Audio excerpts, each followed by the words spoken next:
जय हिंद और नमस्कार दोस्तों। कल रात में ट्रम्प साहब के ऊपर अटैक करने वाला शख्स कौन था वो जान लेते हैं, मगर उससे पहले ये इंसिडेंट्स को जानते हैं। ये हुआ है कल रात वॉशिंगटन यानी कि अमेरिका में, जब ट्रम्प साहब डिनर होस्ट कर रहे थे कॉरेस्पॉन्डेंट्स यानी कि पत्रकारों के लिए, और ठीक 8:35 पर चलती है वहां पे गोली वॉशिंगटन हिल्टन के अंदर, और उसको चलते ही गेस्टों में अफरा तफरी मच जाती है। हालांकि सीक्रेट सर्विस ने तुरंत ही डोनाल्ड ट्रम्प साहब को एस्कॉर्ट किया और साथ ही में उस शख्स को पकड़ लिया जो कि ये कर रहे थे।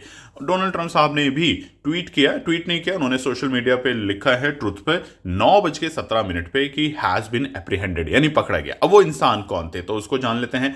इस वक्त आप जो स्क्रीन पे देख रहे हैं ये इंसान है जिसका नाम बताया जा रहा है कोल थॉमस एलन। ये यूएस के ही इंसान है, ऐसा ना किसी तरीके की मार्केट हो जाए या किसी तरह का न्यूज़ भ्रम हो जाए कि ये ईरान के लोग थे।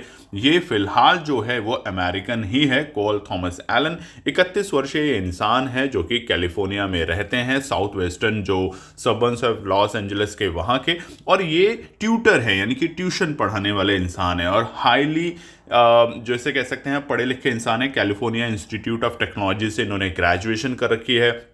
साथ ही में पुलिस अभी उनके होटल की तलाशी कर रही थी और उसके दौरान उन्हें वहां पे कई सारे वेपन मिले हैं जिसमें कुछ गन्स हैं, नाइफ है। अब सबसे बड़ा सवाल है कि अमेरिका जैसे इतने ताकतवर देश के अंदर इतने बड़े होटल में हिल्टन के अंदर जहां पे ये गेस्ट थे और जहां पे वहां के राष्ट्रपति इतना बड़ा इवेंट करने वाले थे, उससे पहले ही होटल को चारों तरफ से आपने देखा होगा हिंदुस्तान में भी उसको कवर कर लिया जाता है, एक एक सिक्योरिटी पैच को चेक किया जाता है। वहां पे वो इतने सारे गन और नाइफ लेके कैसे पहुंच गए? तो ये क्या प्लान तरीके से कराया गया एक अटैक था ट्रम्प साहब के ऊपर, या सिर्फ फिर से मार्केटिंग और पब्लिसिटी स्टंट था? कमेंट सेक्शन में जरूर लिखिएगा। बट फिलहाल ट्रम्प साहब बिल्कुल सेफ है, किसी भी भ्रम पे ना जाए, किसी भी और आलतू फालतू न्यूज को ना देखें, और साथ ही में इसको किसी भी तरीके से ईरान के साथ कनेक्ट करके आप अपनी रणनीति या इस तरह की जो न्यूज मार्केट में फैलेगी उसके ऊपर ध्यान ना दें। जय हिंद दोस्तों।